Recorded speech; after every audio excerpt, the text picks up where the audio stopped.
Welcome back to the Third Wheel Podcast. I'm All right. Caleb. We have a very, very special guest today. This is Kyoungmin. Everybody say hi. Everybody say Nobody saying hello. Nobody, There we go. okay, All yeah, right. perfect. Hey, guys, come on. Relax, guys. It's a very special guest, I know, but you don't have to. Okay, quiet down. All right. Well, Kyoungmin, I got a question. Well, actually, not a question. I want to introduce you first because you're actually a big part as to why the show kind of exists as it is today. I've been behind on Spotify episodes. We're on YouTube every week, but Spotify have been behind on posting it. But he was the one that set up the Spotify account and also Amazon. And look, hey, hello. He set up the Spotify account, and I think it's RSS that puts it on Amazon Music and Apple if we wanted, but it costs a little bit extra. So I decided not to do that. But I usually try to see how, like, I try to have the guest describe how we met. So do you want to go ahead and do you remember? You know what? I have a terrible memory, but Do your best here. well, how I met Caleb, I believe it was actually at the apartment thing with I came at one time to like serve with Monica and them, and that's how I met, as far as I remember. Yeah. So Juanica's your wife. Yes. At the time, y'all weren't even dating. Yeah, no. It was just like a normal, I guess y'all were just trying to figure out what it was. Or Yeah. were you interested right away? I don't even know. Well, we were really good friends, so Yeah. from there we just kind of hung around and stuff like that, and Yeah. just kind of one thing led to love. So whereas me and Shaps, we're focused on the podcast industry, which, very tough market to break into, but I think we're making some decent headway. Kyoungmin here has decided to be in the music industry. So please, you want to go into detail about that? You just had a single come out. I posted a video on it on our TikTok, and I don't know if I did YouTube or not, but and you got 2 more songs coming down the pipeline already. Yeah. So my artist name is Lumen. So it kind of play on my full name actually, but my single came out recently, and just I've been enjoying it a lot. So, What's it called? On My Own. On My Own. Yeah. It's a good song. And then you just played us one in the car, or both of them actually, right? Yeah, the newer ones. The newer ones, yeah. Unreleased. Were they finished yet? Are they finished? One or of no? them is finished, and then one of them I still need to do a couple of things on it. Okay. And then Well, do you want to go into a little bit about song making and the process for you, or maybe in general? Like, you have anything you want to talk about that? Yeah. Well, the songwriting portion, I usually just come up with a melody in my car, like when I'm driving. Okay. So like I'm driving and I just kind of singing something random, and then something comes up. So how do you write that down? Like, do you have to be like, shoot, I got to get home and write it down, or No. can you do it in the car? yeah, I do it right there in the car, because I'm going to forget. So Yeah, I absolutely. just record it immediately. It sounds terrible, but it's a good start. And then Are you just like la la yeah, la? Yeah, just trying to remember. yeah. Yeah. So how do you write it down? Do you already know what it's gonna look like in? Do you legit like hum it to like keep Hum it in it, your or brain? like when I sing like a regular like random melody, I just make up words. Yeah. So I don't actually use words for it, and then I start write down the melody. I mean lyrics later down the line. But Okay. yeah, so that's how it starts though, and then from there I just kind of starting from there. It's kind of free form. Like I either write the lyrics, or Yeah. write what kind of instruments I want to put in there, and then things like that. So yeah. It's not in any particular order per se. It's Yeah, like- but it always starts with that melody, that Yeah. specific melodies. Most likely it's gonna be chorus or like a bridge, and then from there I write things around it. Well, that's the most important part, I would think. It is, yeah. Yeah. Yeah. So once you get that down, it's like, okay, well, like you said, I know what instruments to put in, Yeah. all that kind of stuff. Do you do all your own, the melodies, all you, right? Right. Okay. And then do you write your own lyrics, or do you have somebody do that? So I feel like I'm not too strong at lyrics, so I always ask people like, "Hey, is it good?" Or ask ChatGPT most of the time, because that's easier. But Wait, hold on. ChatGPT, you trust that to give you a real honest opinion? yeah, I think so. Because like grammatically and things like that, like how it communicates. Now I don't ask ChatGPT to write the whole lyrics, but I sure. have my own lyrics, and I ask the feedback from it. Yeah. And that kind of helps. Well, I was saying, so you trust the feedback from it? Yeah. Really? Yeah. Okay. I don't know if I could, but Yeah. I mean, I don't have people that I can just send the lyrics over, and then they'll tell me like good or bad. So that's partially the reasons. Usually, I ask people that if you, hey, do you like my lyrics? After kind of I have everything set. So Mhm. yeah, Okay. yeah, Yeah. yeah. Neat. I love that. Now, how do you decide what?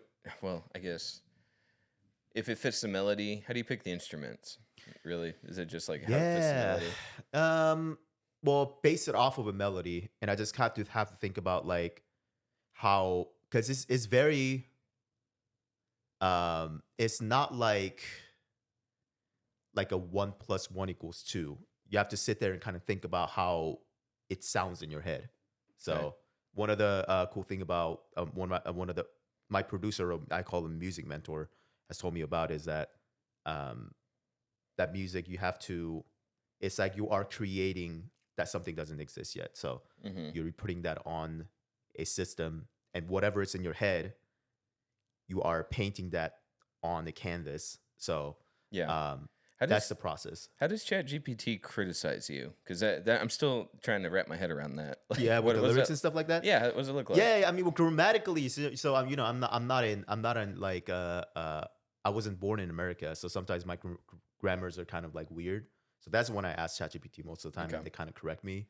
And then Yeah. I asked them like, does this kind of translate the meaning well? And can you tell me about what this means? This whole lyrics means, and Yeah. it'll tell me like this is what it means, and I'll be like, okay, this is exactly how I want to communicate my Right. song. So Yeah. kind of Okay. like that. Yeah, That's cool. yeah, All right. Cool. I mean, I guess it's good for proofreading. Now yeah. you were born in Korea, correct?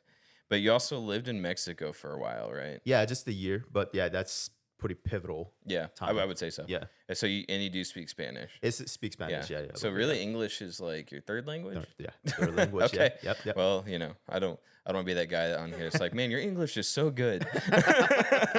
Good Oh, boy. dude. Good boy. But no. Okay. So, what is there an instrument that you're afraid to use?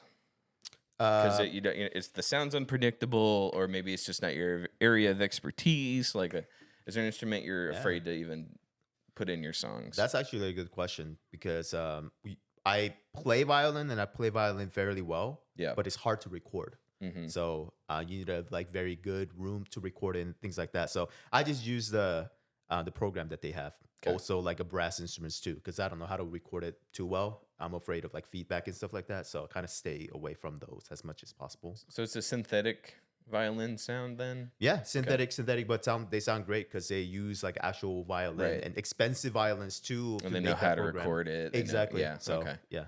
Okay. So how much of your songs then are synthetic sounds, if you don't mind me asking? Do you know? Because your newest one, you said you got a friend of ours to play the piano on it. Yes, Yeah. that's correct. Yeah. Now the piano like the sound in of itself is also synthetic too, Mhm. but he is actually playing on it. So Yeah. that's the thing. Yeah, Drums, I guess you're right. Piano. Drums mostly synthetic, and also like strings mostly synthetic, but it all drives from the like real acoustic sound. So Yeah. it's kind of, yeah. We have a fan, Electric, if you're listening, which you get around to us eventually. I'm kind of curious how much of your music is also synthetic sounds. So yeah, please. I mean, I've heard some of it and it sounds really good. So if you want to comment, let us know how much. Because I'm learning this stuff, like people using synthetic instruments. That's cool. I mean, you have to there has to be some understanding of how the music actually or the instrument works in order to incorporate it in your songs, right? Yeah, what the tone is and how that fits into your music. But Mhm. some, music makes it unique sometimes because if you have a unique sound in a genre that doesn't fit, but it fits, then that's when it kind of becomes like, oh, this is really unique. This is Yeah. a unique piece of song. So When do you think your songs are done? When are you happy with the finished product? When is it a finished product for you? yeah, I mean that's it. Like it's same thing with like songwriting is on one. It's not 1 + 1 = 2. It's Yeah. always like this feels great, or sometimes you feel like this is missing something. So I need to add something to high frequency or Mhm. low frequency, something like that. So And you're going the route of singles. Are you planning on putting all those into one album? yeah, so I am eventually going to release an album. So I'm working on that too. But these 3 songs are gonna start because I'm just beginning this. So after this, after the 3 songs, I'm probably gonna work on my album most of the time. Okay. So So, and how many songs do you think will be on one album? That's what I guess I'm getting at. yeah, not sure completely yet. I mean, maybe standard like 9, 10 songs. but I know a lot of people are doing like really short songs with like 23 songs sometimes. Yeah. So there's a lot of different ways to go about it these days. So I'm not sure. Yeah, Yeah. for sure. Are you hoping to? Do you want to self-publish, or are you hoping somebody kind of picks up the whole thing? Ooh, that's a good question too. Because I've been thinking about if I were to be picked up by a record label, what would I do? Because I know there's like contracts and things like that. So you have to hire a lawyer and make sure that I'm reading the contracts correctly. So that's They give you that's a the fair whole thing. deal. Yeah, fair Yeah. deal and things like that. Yeah. So Did you see that Elvis movie? Sorry to cut you off. Yeah, you're good. But we'll get back to it. Did you see that Elvis movie that just came out? It was like a biopic.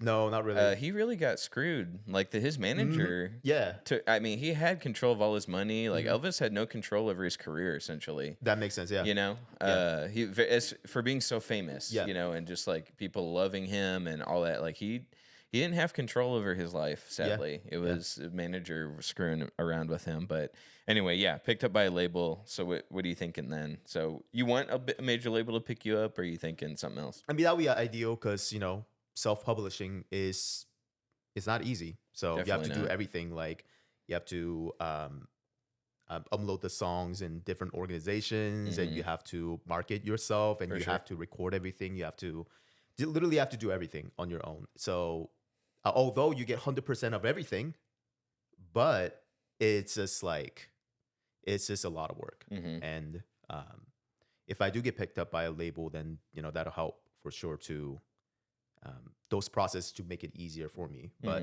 again, the contract, just like Elvis did, the whole thing with that, yeah, it depends on the contract, and you become kind of slave depend on what Yeah. it says. So you have to watch out for that. Yeah. for How many albums do you want to do, or do you even have a number? You No, I haven't thought that far. So just like one album. Yeah, I mean that's good too. Like focus one song at a time. Oh, look, here's enough for an album. One album at a time. You know, I don't know. Some people are delusional. They're just pumping out crap. Yeah, and exactly. they got four CDs out, 2 disc editions, and they're all bad. They're all you bad, know. So now we talked about this. You're not afraid to tell people that their stuff's terrible. Yeah, right? no, I'm not. Yeah. Yeah. So I mean, now do you do it nicely, or do you say, or do you like, bro, you need to hear this. Look at me. This is awful. Depends. You know? Yeah. Well, okay. So do you have a story with it? You don't have to mention names, obviously, but do you have a story of like, dude, this is awful. You got to give up music. Do you have anything like that? Music's not your thing, dude. You need to keep working at McDonald's. now that I think about it, I am mostly nice about it. I Yeah. always try to make sure that, I'm always for people improving. So if they're willing to listen and to improve, that's great. But if they're not, I just kind of disappear, if that makes sense. Yeah. Yeah. It's just kind of like, Yeah. well, Luckily, he's complimented this show, but I mean, I bet I could trust you to tell me, bro, your show just ain't it. You need to end it.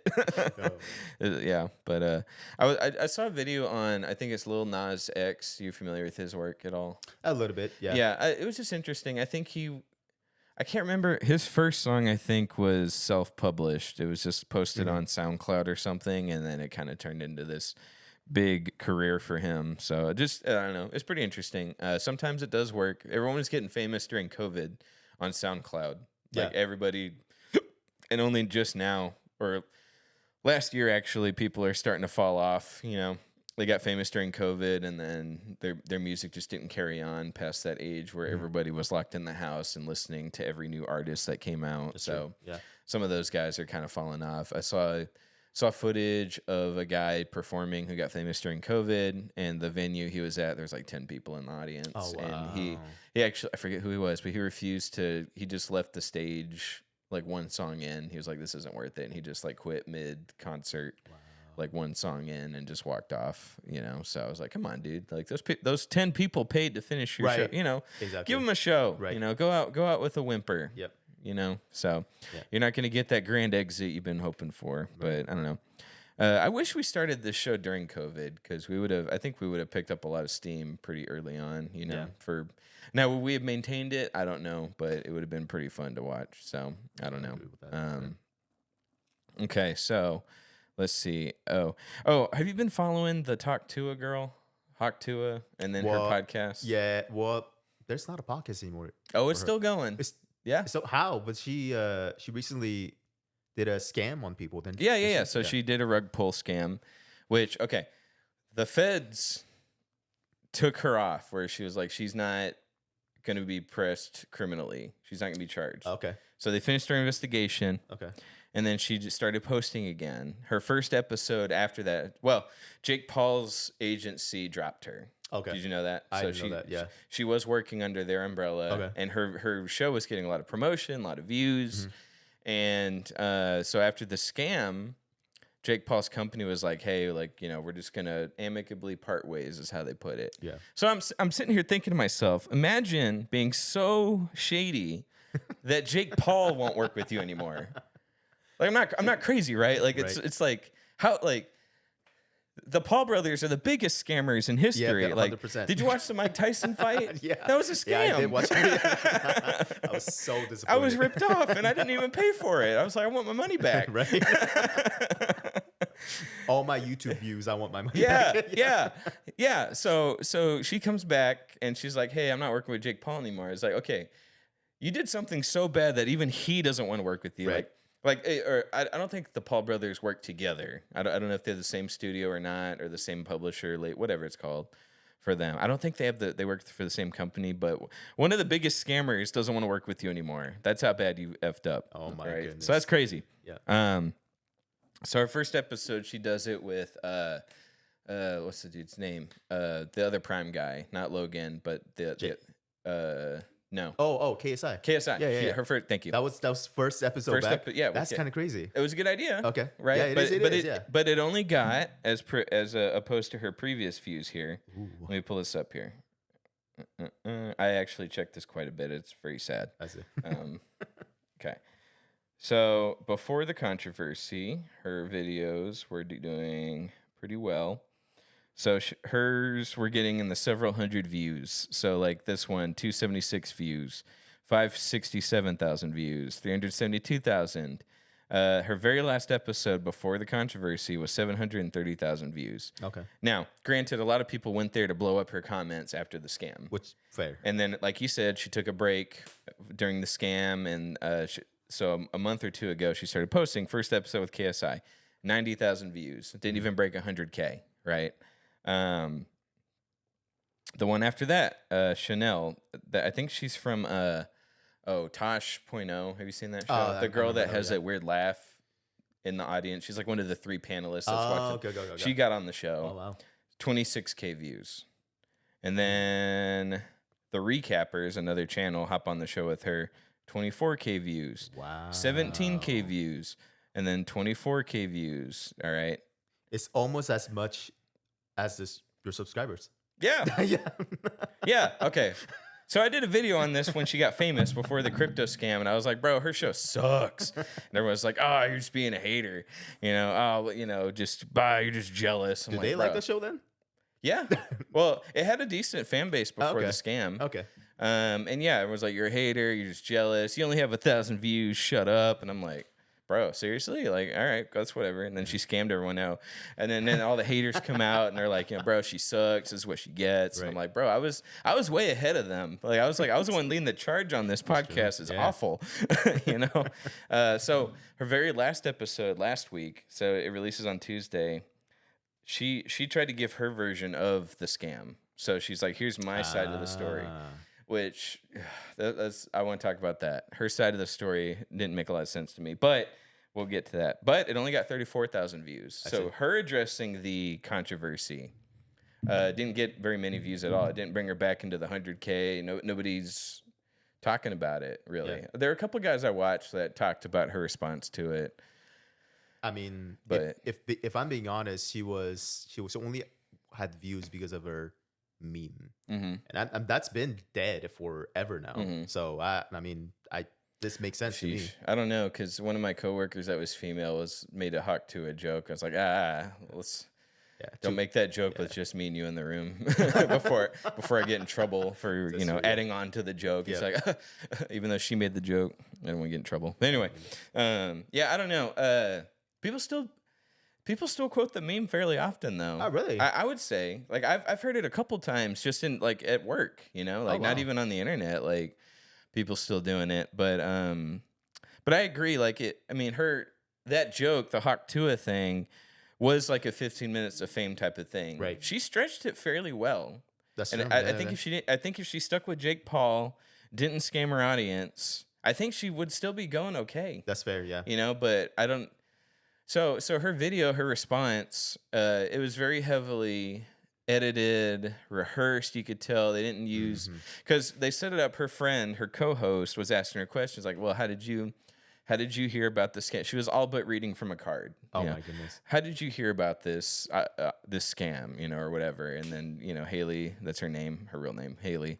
She was like, "Oh, I was approached several times by different people, and blah blah blah." And so it was very scripted. And she's like, "So, did you make any money off of the coin?"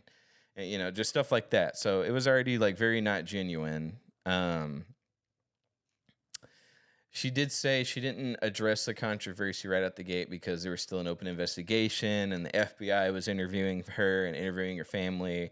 Her lawyers told her to keep quiet, which I respect, like, hey, be quiet, don't talk while we're investigating, fine, But she finally addresses it like 6 or 7 months kind of too late. Like it's died down anyway. Like the money's gone. Nobody will admit to where the money went. The guy that set up the coin for her, he disappeared. So it's just like the money's gone. There's not really much to talk about, I don't think, but yeah. So anyway, the crux of her side of the story was she didn't know much about it going in. She didn't make any money off of it. I don't know if I believe that. Yeah, but I believe the first one. She don't know what she's talking about. But the second one, I wouldn't either. Yeah. Like, I mean, I'm not the biggest crypto guy here. Like, and honestly, I know crypto's a scam. Of course it is. Like, like you put in money, you hope everyone else puts in their money, then you cash out everyone else's money. That's the goal of crypto. That's what it is. I know that. Yeah, pretty much. Yeah. I want to invest in JD Vance coin before he goes to election. And cash out everyone's money. That's what I want to do. I know that. I know it's a scam. So yeah, I'm with you. I believe her. I believe that she doesn't know what she was doing, and someone was like, "Hey, we're gonna make this crypto coin. We're gonna put your face on it. What do you think?" Okay, and in over her head. Yeah. Of course, whenever the money's gone, she's left holding the bag because it's her face, it's her likeness, it's her coin. Right. So yeah, I'll give her that. Like, she didn't know what she was doing. And then I saw a lot of comments that were like, well, you should have known what you were doing before you got in. How do you feel about that? Like, you should have known, you should have researched it before you went into it. Agree or disagree? What do you think? I don't think a lot of people would do that in general. Like, well, first, if she knew that she was going to make money, she probably would have said yes immediately. That's probably the buy-in. I agree. Yeah. If I got sponsored by Manscaped, right. I mean, yes, I don't do that. Yeah. I don't do and a lot then of manscaping. Found out Manscaping did something terrible or something like that you wouldn't know. Yeah, exactly. Like, look, there's a lot of things I would accept a sponsorship for that I wouldn't use myself. Like, would I use BetterHelp? No. Would I use HelloFresh? Probably not. Like, hey, thanks for sending me boxes of food I'm not going to open. I appreciate that. But why not use the discount code Third Wheel to get 10% off now? I'd take that deal. Exactly. I don't need to use the product, like I use Manscaped once a month. I don't go down there that often. Yeah, exactly. But I'd take the deal. Yeah, so, nobody just gets the idea. Somebody comes up to you for a sponsor, and you're like, okay, well, let me get back with you with some, extensive 24-hour research. Yeah, I don't I don't like free money. I hate it. Get out of my face. You make me sick. So I don't quite understand that criticism because all those people in the comments would have taken that deal. Yeah. It's like all you got to do is post TikTok. So she claims that she only got money for the ads. People say, we'll give you $25K to post the TikTok about it. Stuff like that. She didn't give out that number. I made that number up. But she said she only got paid for ads. She says she didn't make a single dime off the coin. And then after legal fees and all that kind of stuff, she ended up losing more money than she got even talking about the project or starting it at all. It cost her more to do it. I don't know if I believe that either. Yeah. So somebody made off with millions of dollars, or it was like there's like even like 100 or 300K worth of just fees to buy in because transaction fees. Oh yeah. So to buy some of her scam coin, to put your money in, you had to pay like a 1 or 3% Oh goodness. transaction fee. So somebody made off with those fees. Yeah, Like 100%. somebody did. Yeah. So I was like, I don't buy that she made no money unless the guy who did it was like, I want to say like the nephew of Howie Mandel or cousin of Howie Mandel's son, something like that. Yeah. It was like kind of related to Howie Mandel in a way. He called himself Doc Hollywood. He made off with money, I bet, 100%. Yeah. It took some of the money or whatever, or had his hand in the cookie jar or whatever. So I'll believe that maybe she doesn't know where all the money went, but I don't buy that she didn't get something off of it. She got something off of it for sure. Because somebody made off with so much transaction fees, like a couple million, I thought. And not to mention however much was put into the whole coin itself, not including transaction fee. Somebody made off with that money, you know? So I don't know. How did she get away from the FBI investigation, stuff like that? Do you know? She didn't say. She just said she was cleared. But well, here's one thing. Crypto's not regulated, and with with Trump and Elon Musk kind of running Doge behind the scenes, they're also pushing for less restriction than already exists on crypto. So they're pushing for just let crypto be risk free, let it be government free. No regulation. They're all pushing for less regulation on it, which I think is actually more dangerous. But it is. I mean, but it has been, that was the purpose of the Bitcoin in the first place. Well, for the black market. I never thought crypto was not gonna get regulated. Right. I always thought, yeah. As soon as you start seeing millions and billions of dollars going through crypto and it's unregulated, like you really thought Uncle Sam wasn't gonna come in and be like, look, we're not gonna let this happen. Right. You know. Maybe not in this administration. Maybe Trump or Elon will they'll let it get away with it for 4 years. But at some point, somebody's going to start putting restrictions on. I'm sorry, like it doesn't make sense to me that the government wouldn't want a piece of these billions of dollars going in and out of crypto. Right. And like it's not going to happen. Like I don't know what y'all are thinking. Like it's going to go unregulated forever. Like it's not. It's going to get regulated at some point. You already have to declare it on your taxes. If you cash out a certain amount, you have to put it in your taxes. I don't think they take the money, but you have to report it. You have to at least tell them what you made. Now, I don't know if this is a conspiracy theory that I just thought of, but you know how like Bitcoin was, abused specifically for the black market, like to trade within the deep web and things like that. The Silk Road. Right, exactly. Silk Road. Yep. Right, exactly. So maybe there's something tied to that, to where the reason why they're not regulating is because there's something with that.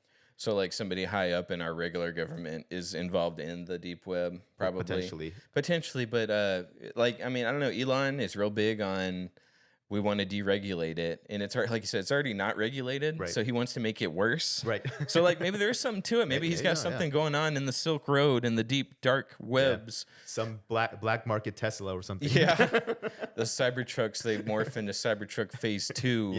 Yeah. Something. Would you ever get a Cybertruck? They look so ridiculous. I'll consider it if it looks like that Halo car. Yeah. Have you seen? You have seen those, the right? one with the gun turret on it. Yeah. It looks pretty cool if you know Sure, for that purpose, but no, other than that, no. Yeah. But what would you do with that part, the gun turret? Like, what would you make practical about that? I don't know. I'll just probably display it at a house. That's fair enough. Display. Yeah, that'd be pretty cool. Go to Comic-Con wearing it. All right, we're back. Okay, so Cybertrucks, they look ridiculous. I don't know. I keep thinking of that stupid polygon level from Super Smash Bros. Or somebody said Tomb Raider, the original, with what's her name being a polygon. Lara Croft. So I don't know. They look stupid. Yeah, and I've seen videos where they don't even drive in the snow. Like they're just like the truck is made. Regular trucks, if you're a regular human, they're made to work in the mud, to work in the snow. They're like, that's what they're for. And I was watching it slide around in the snow because it couldn't handle it. I was like, because it's made in Texas and doesn't snow in Texas, so they didn't consider that at all. Apparently. Anyway, sorry. I'm not the biggest Elon fan, but whatever. I'm not part of the cool club. I can't afford a Tesla. So you know what? What do I know? Okay. What do I know about practicality? Nothing. I'm poor. Sorry. Anyway, that was my rant on that. So yeah, decentralization, deregulation, they're pushing for it. So the Hucked coin won't be the last scam. There's so many. Like there's a website that's made to make scams. Like, do you know the name of the website that's making all these scam coins? You know what it's called? I actually don't. Okay. Well, there's a thing that it makes it so easy to make a fake meme coin that you can just scam people. There's a kid that did it like 3 times. You know, like an 11-year-old who scammed people 3 times. And Shaps has made a point. He's like, people just want to lose their money. People just are just ready and willing to waste their money on something that's going to be a rug pull. You know, and it's a shame. So I mean, speaking of Yeah. the meme coins and scam coins, have you ever? I've been seeing these like things like with a chicken crossing the road. Do you know what I'm talking about? Is it a game? It's like It's like a game, but it's crypto like game? gambling. I don't think it's a crypto thing, but it's like people press like spacebar and then they pay some money to it, and then they continue to like double or triple or something like that. And if you get crashed by a car, if chicken dies You lose by all a your car, money. then you lose all your money. You haven't seen anything like that? No. Oh, You know what it's called? I don't know. Let me look. Hold on. Yeah. Chicken crossing game. No Yeah, problem. chicken crossing gambling game, something like that. Yeah, I'm sure we can't do it in Texas just because of the regulation. But Mission Uncrossable, the chicken game. Is that it?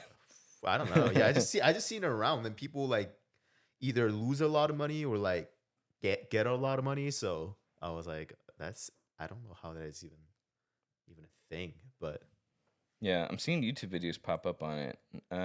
Yeah, but I mean, games like that are addicting though. Like you play blackjack. Yeah. We've been to the slot machine before. Yeah. Like you like that stuff. You yeah. know, I mean, well, I like looking at it, and I like doing it too sometimes. Yeah. Yeah.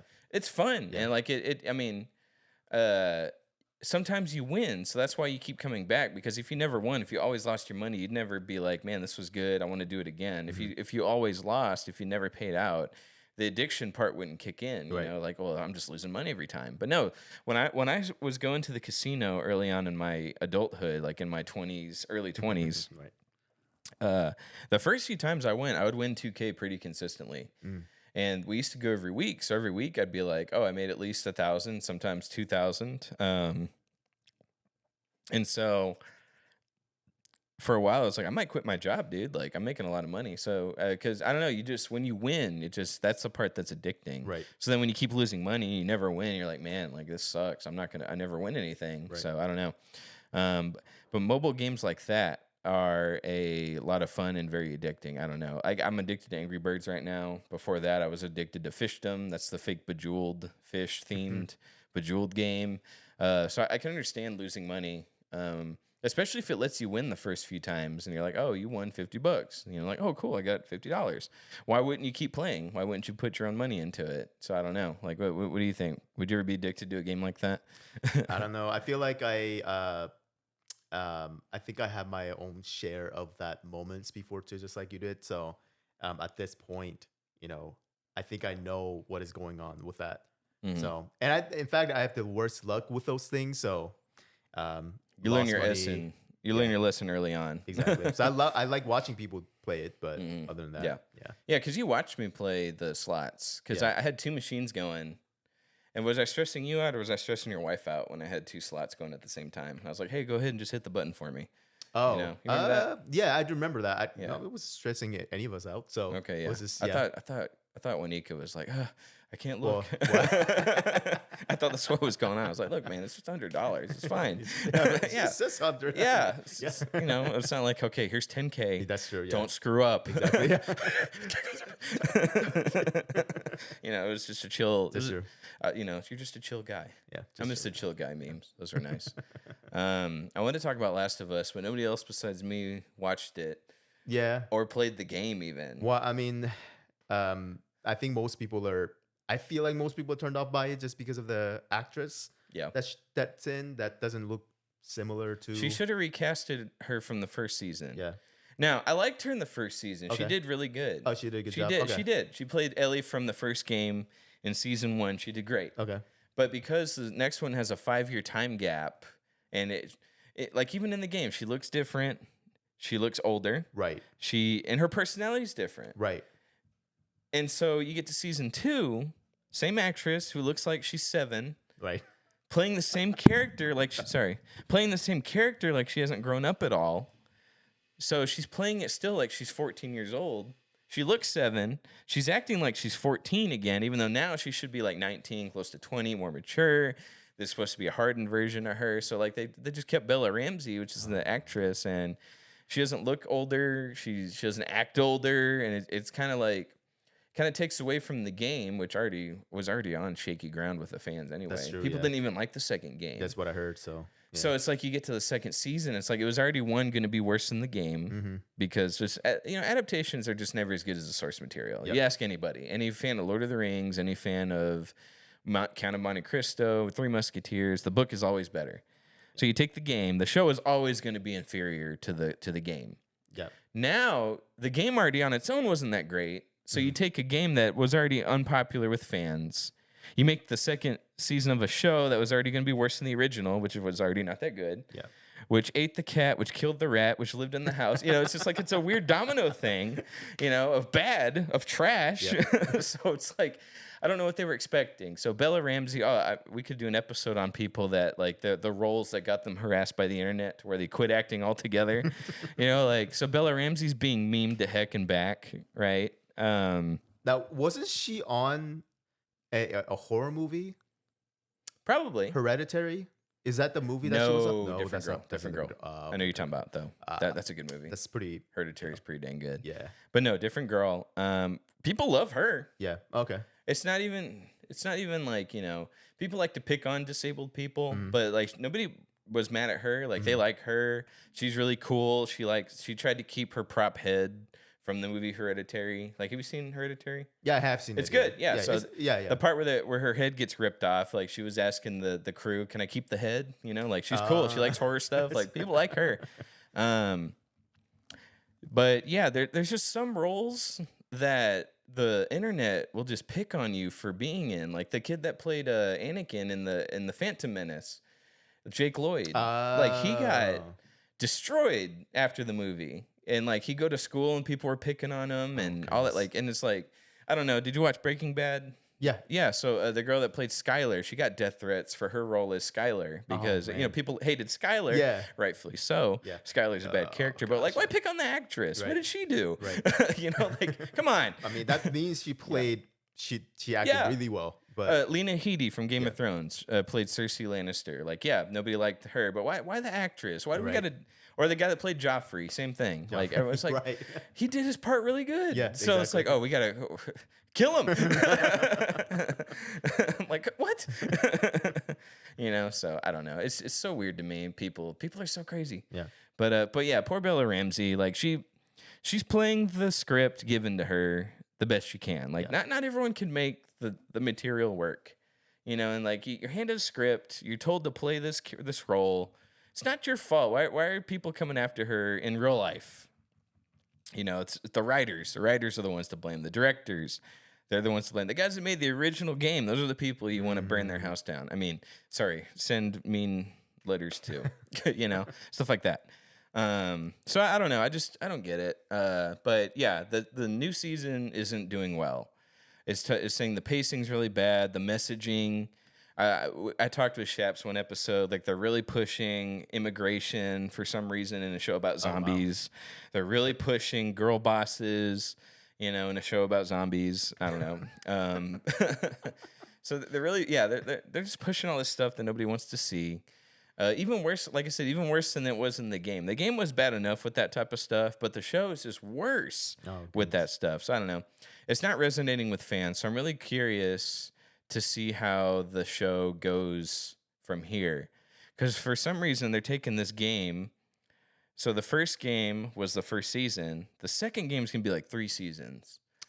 Which is weird because it's missing one of its the title characters. And it's going to focus on a character nobody likes, which is Abby, which you're at least familiar with the game and what happens. Yeah. And so, there's a part of the game that focuses on Abby, and nobody liked that part of the game. Everybody hated it. And so now there's going to be 2 or 3 seasons based on that, that part of the story that, again, nobody liked. So I don't know. I just don't know how it's going to go. I think it's going to go bad. This season did bad on viewership, or it had a drop. The memes were pretty good They though. were all so good. Poor Bella Ramsey. I felt so bad, but I was like, memes but were awesome. these are funny. This is hilarious. Like I couldn't help myself. I sent some to a bunch of my friends. I think my favorite is Bella Ramsey's face on a potato. Have you seen those? On a potato. They're so bad. Oh my god. It's so bad, but it's so funny. It's so funny. I can't help it.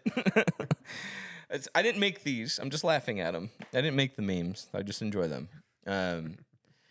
So we can talk about Disney for a bit. So did you watch the Snow White thing? Did you watch the newest one? No, I didn't watch that one. But what I did watch was Lilo and Stitch, the new one. This last Friday, actually, pretty recently. But you didn't watch the cartoon though. That's crazy. Yeah, no, I never seen it. So what made you want to watch the live action? Because my friend invited me. But the thing is, that friend needs to be fired immediately. people did tell me to watch the original one first and then watch it, but I didn't, and I watched it. Yeah, it was good. It was not bad. It was good, at least in my fresh eyes. Kind of like same thing with like Star Wars 1, 2, 3. But some of my friends said that it was missing a couple of pieces. It was missing some big pieces. Yeah. If you haven't seen the original though, I can't imagine you know what you're missing. Right, exactly. So that's a hard part. So only recently, like I don't know, like I probably would have liked the Aladdin remake if I hadn't seen the cartoon. I'd have been like, oh, cool, Will Smith's the genie. This looks pretty good, Man, you need to watch that original though. We should do that tonight. Like, That's actually a good idea. Yeah. Because it's been a while since I've seen it. I've wanted to see it. But yeah, so I didn't watch the live action, but I've seen some cliff notes. So it's missing a major villain, Captain Gantu, who's in the cartoon. He's the one chasing Lilo and Stitch throughout the whole movie. Oh, okay. Now, granted, what's the guy's name? There's Pleakley, the one-eyed alien, and who's the one working with him? He was played by Zach Galifianakis. He's a doctor. Yeah, it was a doctor who made Stitch. Yeah. They were chasing him in the original as well, but they weren't the main focus. It was Captain Gantu that was chasing them. They cut that out.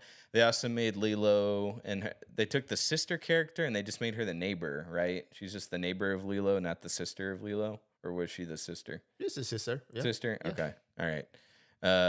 But I'm told their relationship's a bit different in the movie as opposed to the cartoon. Yeah, I could see it was in the cartoons more like were they kind of like tied together, like actually they hated each other in the cartoon because there's no parents, so the older sister's kind of like, okay, I have to be mom and a little sister. Okay, so that's similar. I feel like with the movie as well. Okay. But all right, but maybe it's different when I watch it too. So I'll have my other opinions, but then. But well, live action is always going to be less superior to the original. Yeah.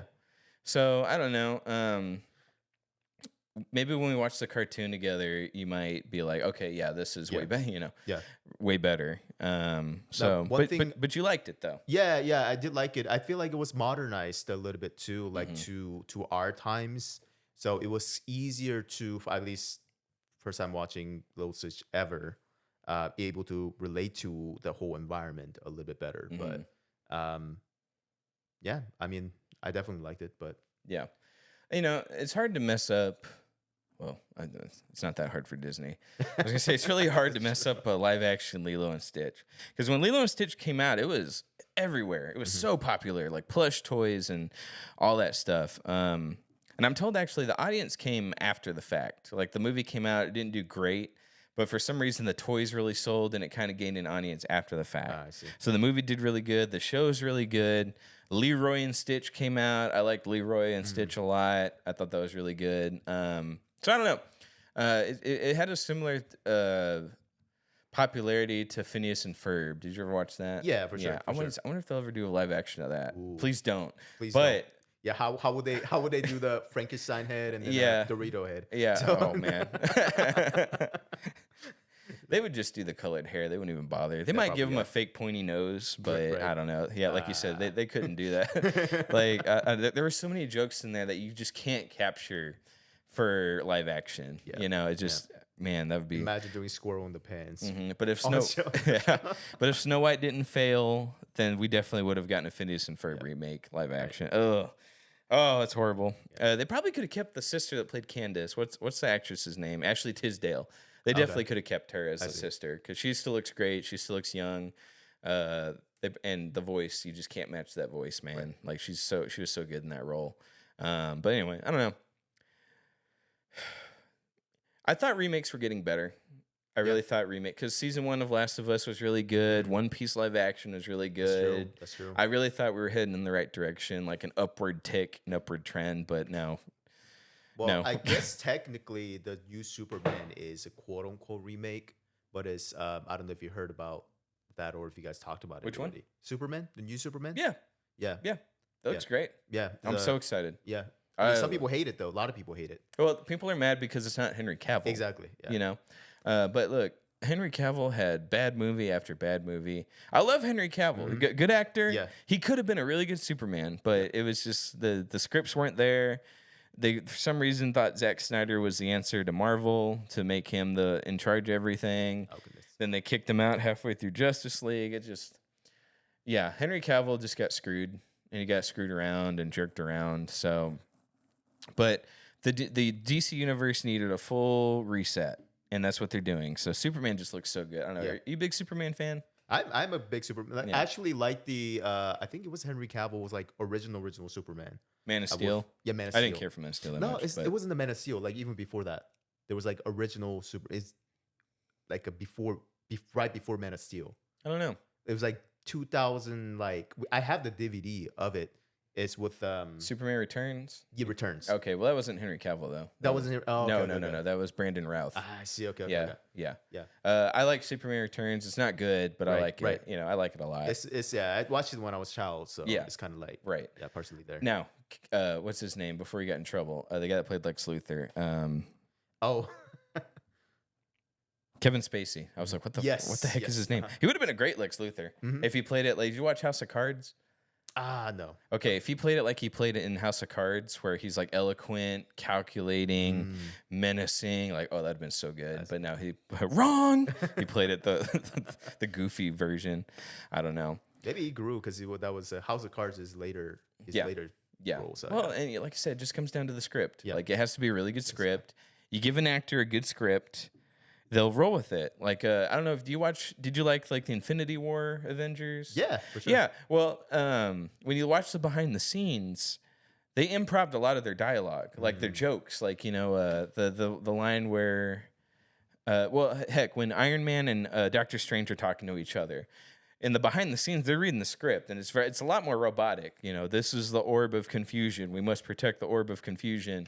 Iron Man, okay, well, you're weird. You know, I don't like you because I'm Iron Man. But in the movie, they're improving. You know, are you seriously leaning on the cauldron of what? You know, and they slaps him with the thing. I'm going to allow that.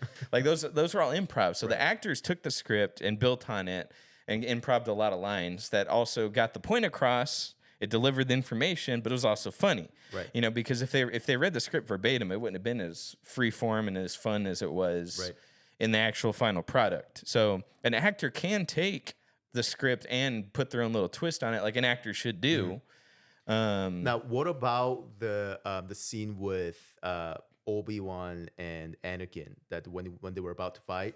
You know that they read the line. They had to read the lines verbatim. Verbatim. Yep. So because there's so much behind the scenes of George Lucas saying he's reading the script out loud and he's pacing around Hayden Christensen, the guy that plays Anakin. He's like, no, you have to read the line this way, and that's why. I mean, he did. He did what George Lucas told him to do. Yep. He sure did. I will not betray the Republic. You know, he read it all terribly, and it's awkward, and he's just walking slowly. Like that's what he was told to do. So sometimes the director says, "No, read the lines as I've written them, or you're fired." Like sometimes that's how it has to be. Actually, though, like looking back at that scene, after I watched it multiple times, that specific scene, I started to fall in love with it. You know, like that kind of like back and forth theatric. So many people are doing that though. People are coming back, be like, these weren't that bad. Yeah. You know what? I can see where those people are coming from. The sequel trilogy was so bad that it redeemed the 1, 2, 3. It really did. You know what? It's way better than whatever it is. The soulless, cash grabbing marketing ploy that was the sequel trilogy. As, I don't know. And then they started making movies and TV shows that built on top of the prequels. So the Clone Wars came out. and it was way better than the prequels, but it added on to the prequels that already existed. Right. And then you had the Knights of the Old Republic games; those were based off of the prequels. Like those things wouldn't have happened had the prequels not existed, because the prequels were a very good foundation for all these other opportunities for storytelling. Yeah. So it inspired the Clone Wars, which is really good, and it fleshed out everything that the movies laid out. Right. And they complemented each other very well. And then a lot of the games were tied into the prequels as well, and just gave all this opportunity. It opened so many doors for good storytelling and stuff to make up. Yeah, it's the lore. The 1, 2, 3 was like a lore building. Find me one good game. Well, find me a good show that's based on the sequel trilogy. Find me a good sequel trilogy tie-in that's not a book. Just find me something from this that the sequels did good, that spawned a good game, that spawned a good TV series, another movie. Like nobody wants to see Rey again. Nobody wants to see Poe Dameron. Like nobody wants to see these characters again because they sucked, and they were done so poorly. But yeah, the prequels like inspired so many things. Very good books, very good games, very good spin-off cartoons. Like even the Kenobi TV series, they based that off stuff from the Clone Wars. Almost a direct sequel to the Revenge of the Sith. And Rogue One, like I didn't care for Rogue One that much, but it was inspired from the prequels. Okay. It was inspired from nothing from the sequel trilogy. But the prequels laid a very good foundation for all this other people to run wild with their imagination. Exactly. So I'll give them that. Yeah. They were also very different. I've said this plenty of times, and other people that are smarter than me have already pointed this out. They were at least different, whereas the sequel trilogy was like the first one was trying to copy Episode 4 verbatim, and then every sequel after that was ripping off another movie within the same saga, or was trying to destroy the movie before it. But yeah, the prequels, like they told a different story. They didn't try to rip off the original trilogy.